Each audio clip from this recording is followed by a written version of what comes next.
కేంద్ర బడ్జెట్లో రాష్ట్రానికి తీరని అన్యాయం జరిగిందని రాజమండ్రిలో ఎస్బీఐ బ్యాంక్ ఎదురుగా సిపిఐ నేతలు ధర్నా చేశారు. ఈ అన్యాయానికి ప్రధాని మోదీ సమాధానం చెప్పాలని డిమాండ్ చేశారు. ఎల్ఐసి, ఎస్బీఐకు చెందిన వేలాది కోట్ల రూపాయలు అదానికి ప్రధాని మోదీ కట్టిపెట్టడంపై నోరు విప్పాలని నినాదాలు చేశారు.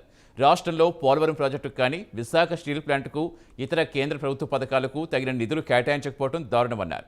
రాష్ట్రానికి జరిగిన అన్యాయంపై సీఎం జగన్ నోరు విప్పకపోవడం ఏంటని సిపిఐ జిల్లా కార్యదర్శి మధు ప్రశ్నించారు. ఈ దేశ ప్రధాని నరేంద్ర మోడీ కారు సౌకగా అప్పనంగా అదానికి అప్పగించిన విషయం ఈరోజు బహిర్గతమయ్యింది.